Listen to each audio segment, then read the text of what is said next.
So in this video, I add some straps to my reflector cases. You can see two different types. This one has some metal in it, so it turns out I have to do a different method, but both of them work out, as you'll see through this video.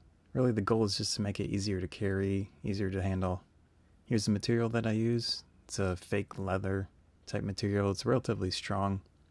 I also have some broadcloth that I use in addition to that, just to add some more strength to the strap, as we'll see. On the larger one, I decided to try to use some Velcro with it. Pretty simple. You're just going to have one strap that attaches to the bag, and then on the end of it, it'll just have Velcro. Just measuring out the material, going to make one big strap and then cut it in half for the two different reflector bags. So here's the blank material with the broadcloth, and pretty easy, simple process in this case. Just fold it over.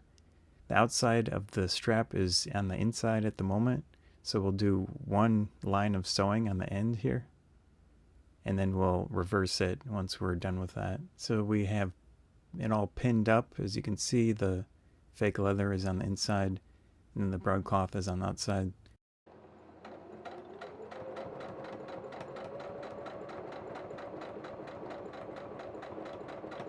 Now that it's sewn once, we're going to reverse it. This can always be a challenge depending on how thin that strap is. In this case, I use a chopstick to help me reverse it. It takes a little while, but you get there eventually. So now that I have it reversed, I'm going to sew it twice more on each side.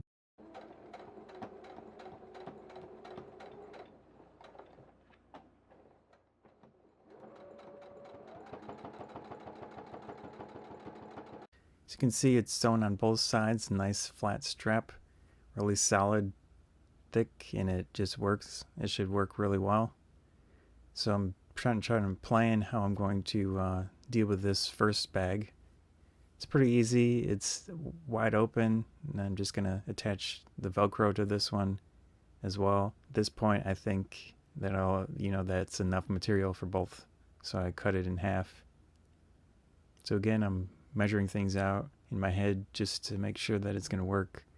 Figure out how long each piece on the ends of the bag should be to get the length that I want, along with that Velcro. At this point, I'm going to try to sew the end of that so it's a nice clean edge. With one pin sewn down, it was pretty challenging. I had to break up the end a bit, take some of the thread out. At this point, I have it attached to the bag.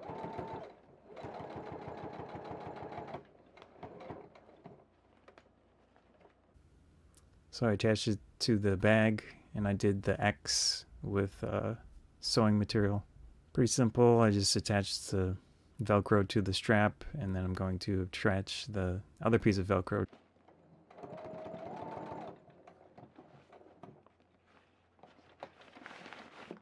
So now we've got Velcro on both sides. We have the strap attached to the bag with a lot of thread, with the X, so it's pretty strong and well attached.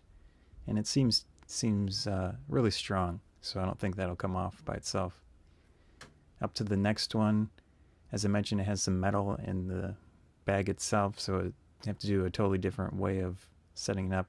I can really only attach it to that edge between the metal ring and the bag itself. As you can see, there's really not much else I can do in this case, but it holds well. And I also sewed the original strap a little bit. You can see I have some carabiners attached to a bag, and then the two reflectors with more carabiners.